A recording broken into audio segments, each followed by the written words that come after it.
we're gonna talk about the movie called 300, The Rise of an Empire. ये movie 300 का sequel है और सच कहूँ तो उससे CGI, VFX और ग्राफिक्स में कई बड़े लेवल पर है। और अगर आपने इसका फर्स्ट पार्ट नहीं देखा तो आपको इस वीडियो के डिस्क्रिप्शन में उस वीडियो का लिंक मिल जाएगा, वहां से भी जाकर उस वीडियो को चेकआउट कर सकते हैं, जो कि मैंने काफी अमेजिंगली एक्सप्लेन किया है। और अब जब इतनी ही तारीफ हो चुकी है, सुना विदाउट वेस्टिंग टाइम चलिए आते हैं इस कहानी की मेन स्टोरी लाइन की तरफ, जिसकी शुरुआत वहीं से होती है जहां पर इसका फर्स्ट पार्ट खत्म हुआ था, यानी कि ज़र्क्सीज़ के पर्शियन और साथ ही लियोनाइडस के स्पार्टन्स के बीच में जो जंग हुई थी, जिसके अंदर 300 जंगी योद्धा शहीद हुए थे। वहीं उनकी लाशों पर हम ज़र्क्सीज़ को अपने घोड़े पर बैठकर आता देखते हैं, जो कि आते ही सबसे पहले लियोनाइडस की गर्दन कलम कर देता है और अब तैयार होता है पूरे स्पार्टा को चकनाचूर कर देने के लिए। मगर वहीं उनका जवाब देने के लिए लियोनाइडस की बीवी गॉर्गो भी तैयार थी। और अब यहाँ से कहानी उसकी नरेटिंग वॉइस में 10 साल पीछे जाती है। गॉर्गो का बताना था कि आखिर ज़र्क्सीज़, असली ज़र्क्सीज़ यानी कि पर्शियंस का राजा, मेहरबान देवता बना कैसे।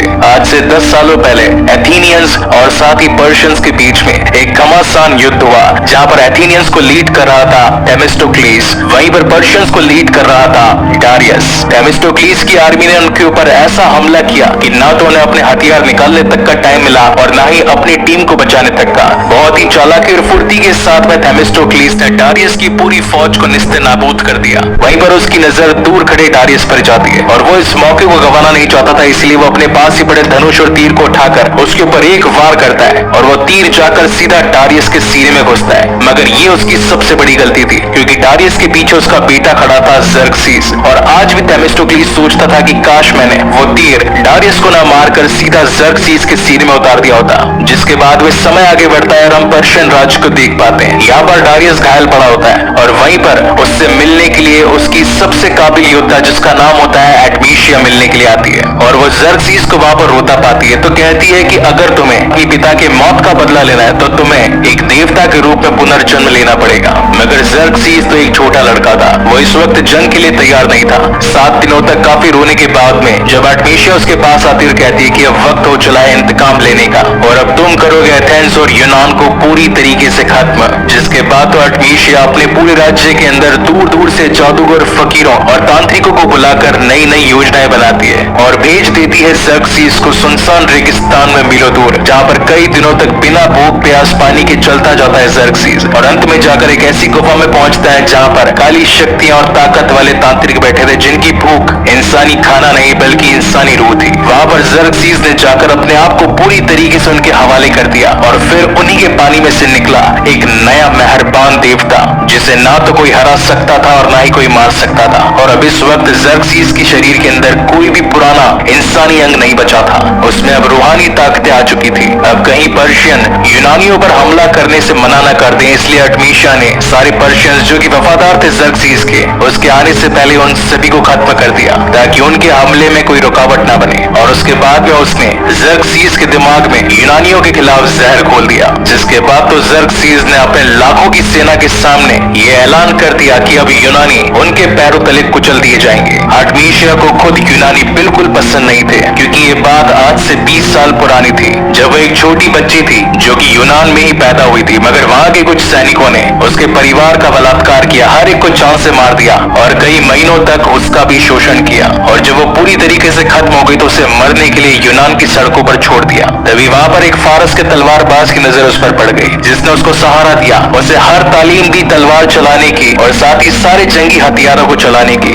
और अब तो एडमीशिया एक आम लड़की से एक शानदार योद्धा बन चुकी थी। ये दूध वही फारस का दूध था जो कि लियोनाइडस के पास में ज़र्क्सीज़ के लिए धरती और पानी का सौदा लेकर आया था। एडमीशिया अपनी कला, अपने ज्ञान में इतनी अव्वल थी कि उसके सामने कोई भी योद्धा नहीं टिक पाता था। और यहाँ तक कि उसके हाथों ने कई सारे राजाओं की मुंडियां उड़ाकर डारियस को पेश करा। और यही रीजन था कि डारियस के कबीले में एडमीशिया की काफी ऊपर इज्जत थी। जिसके बाद में कहानी शिफ्ट होती है प्रेजेंट टाइम में और ये वो वक्त होता है जिस वक्त नर्क के द्वार पर खड़े लियोनाइडस और उसके 300 साथी समुद्र में फारस की फौज को स्पार्टा आते देख रहे होते हैं। ये वही सीन था जो कि इसके फर्स्ट पार्ट में हमने देखा था। यहाँ पर ज़्यूस जो कि स्पार्टन्स पर मेहरबान था, उन्होंने पारसियों के सारे जहाजों को निस्ते-नाबूद कर दिया। लेकिन इसके पीछे सिर्फ ज़्यूस से नहीं था, क्योंकि उस वक्त समुद्र की लहरों को चीरता हुआ थेमिस्टोक्लीस भी फारसियों के सामने एक पहाड़ बनकर खड़ा था। वो जानता था कि फारसियों के जहाज सामने से ज्यादा मजबूत है मगर बीच में से नहीं, इसीलिए उसने एक ऐसी स्ट्रेटेजी बनाई कि घूमकर जाकर उसने उनके जहाज के बीच में वार किया और उनके सारे जहाजों को तिनका तिनका करके समुद्र में डुबा दिया। इन कुछ ही एथेनियंस ने इतने सारे फारसियों का मनोबल तोड़ कर रख दिया था। इन सभी को लीड कर रही थी आर्टेमिसिया। वो ये बात तो जान गई थी कि सामने जो खड़ा है यानी कि थेमिस्टोक्लीस,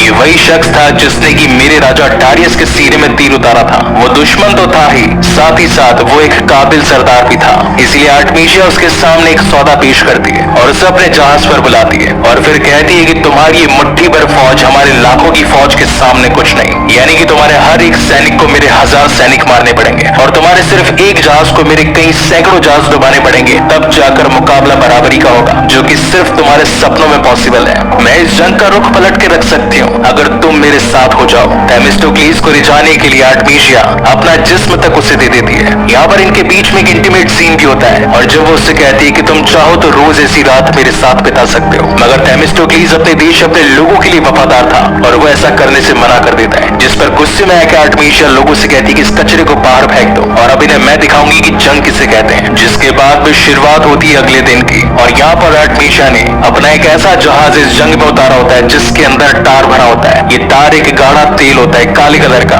जो कि वो उनके जहाजों के इर्द गिर्द पूरी जगह फैला देती है और फिर बुलाती है अपनी खास टुकड़ी को। ये वो टुकड़ी थी जो कि आर्टेमिसिया के लिए मरने तक को तैयार थी। जहाँ पर इनका एक सैनिक सीधा चलते हुए थेमिस्टोक्लीस के जहाज तक पहुंच जाता है और वहीं दूर खड़ी आर्टेमिसिया अपने तीर कमान की मदद से उसके पीठ पर बड़ी टोकरी को एक खींच के तीर मारती है, जिससे वहां पर एक जोरदार का ब्लास्ट होता है और थेमिस्टोक्लीस के साथ साथ उसका पूरा जहाज भी पानी के अंदर तिनकों की तरह बिखर जाता है। इतने बड़े हमले के बाद तो एथेनियंस अपने आप को संभाल तक नहीं पाते और वहीं पर पानी की कुछ जीव उनको आकर खाने की कोशिश करते हैं, मगर ये तो सिर्फ थेमिस्टोक्लीस का एक बुरा सपना था। मगर जब उसने आंखें खोलकर देखा तो उसकी सेना के कई लोग जान से मारे गए थे। अब जहाँ एक तरफ तो पानी में थेमिस्टोक्लीस आर्टेमिसिया को चुनौती दे रहा था, वहीं पर दूसरी तरफ नर्क के द्वार पर लियोनाइडस सीधा ज़र्क्सीस को चुनौती दे रहा था। मगर लाखों के सामने 300 की फौज कहां तक टिक पाती और ज़र्क्सीस ये जंग जीत जाता है। वहां पर वो हेफियाल्टिस को बुलाकर कहता है कि जाकर थेमिस्टोक्लीस को बता दो कि यूनान को मेरे कदमों तले कुचलने से कोई नहीं बचा सकता। जिसके बाद हेफियाल्टिस सीधा जाकर थेमिस्टोक्लीस से मिलता है और कहता है कि मेरे मेहरबान राजा ज़र्क्सीस ने मुझे तुमसे मुलाकात करने के लिए भेजा है, उनकी फौज के सामने तुम नहीं टिक पाओगे। तो थेमिस्टोक्लीस कहता है कि तू वही गद्दार है ना कुबड़े, जिसने कि लियोनाइडस को हराने के लिए सीधा ज़र्क्सीस से हाथ मिला लिया। एक बार भी अपने लोगों, अपने देश और अपनी मिट्टी के बारे में नहीं सोचा। मैं चाहूं तो तुझे अभी खत्म कर सकता हूं, मगर मैं तुझे खत्म करूंगा नहीं। जाकर बता दे ज़र्क्सीस तेरे मेहरबान राजा को हम आ रहे हैं। उसकी उल्टी गिनती शुरू, हाथापाई सटकी। हालांकि यहाँ पर थेमिस्टोक्लीस के दिल और मन में गुस्सा तो जरूर था, मगर जंग जीतने के लिए सैनिकों की भी जरूरत होती है, इसलिए उसके पास कम सैनिक थे तो वो मदद मांगने के लिए सीधा कौरवों के पास जाता है और कहता है कि मुझे तुम्हारी मदद की जरूरत है। 300 स्पार्टन्स जिसने की ज़र्क्सीस के खिलाफ जंग लड़ी, वो सिर्फ जंगी योद्धा ही नहीं बल्कि एक शहीद थे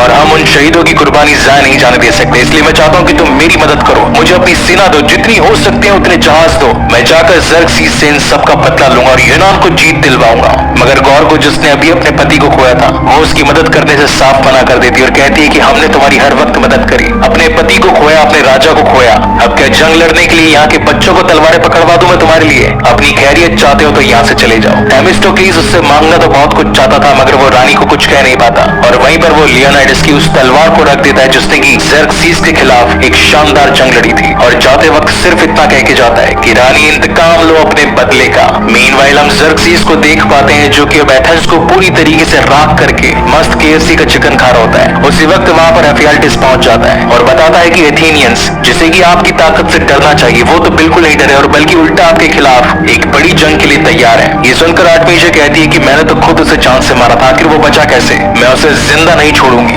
और अगली जंग जो कि सैल्मन की खाड़ी में होने वाली है उसे मौत के घाट उतार दूंगी। तो ज़र्क्सीस कहता है कि इस बात में कितनी सच्चाई है और कितना झूठ, इसके लिए हमें अपने लोगों को वहां पर भिजवा कर ये सब कुछ पता करवाना पड़ेगा। लेकिन आर्टमीशिया कहती कि राजा हमारे पास इतना टाइम नहीं है और वैसे भी जंग के सारे डिसीजन तो मैं लेती हूँ, तो मुझे तुमसे पूछने की कोई जरूरत नहीं है। इस बात पर तो ज़र्क्सीस को गुस्सा आ जाता है और वो उसे खींच के चाटा दे देता है, जिस पर तो आर्टमीशिया को और ज्यादा गुस्सा आ जाता है और वो कहती है कि सिर्फ मेरी हिफाजत में बैठकर जंग के मजे लो राजा, ये जंग तो मैं जीत कर रहूंगी। जिसके बाद आता है इस कहानी का one of the best scene, जहां पर थेमिस्टोक्लीस की सिर्फ 6 जहाज अपने चंद सैनिकों के साथ में लाखों की फौज से लड़ने के लिए निकल पड़ते हैं, बिना डरे कि वो हमें जान से मार देंगे या नहीं, बिना कुछ सोचे कि हम ये जंग जीत पाएंगे या नहीं। फिर भी उनका जज्बा काबिले तारीफ था। उसके बाद तो दोनों ही टीमों के बीच में धमाधम फाइट हो जाती है, जहां थेमिस्टोक्लीस अपने जहाज में रखे घोड़े को निकालकर हर एक को अपने भाले और तलवार से चीर कर आधा कर रहा होता है। उसके बाद में उसके सामने आती है खुद आर्टमीशिया और फिर इन दोनों के बीच में एक बहुत ही शानदार तलवारबाजी में दिखाई जाती है। ये वो आर्टमीशिया थी जिसने की तलवारबाजी की तालीम ली थी खुद फारस के दूत से, और एक लंबी चलने वाली फाइट के बाद हम देख पाते हैं कि थेमिस्टोक्लीस ने अपने तलवार की दम पर आर्टमीशिया को जान से मार दिया होता है, मगर फिर भी उनकी टीम के आगे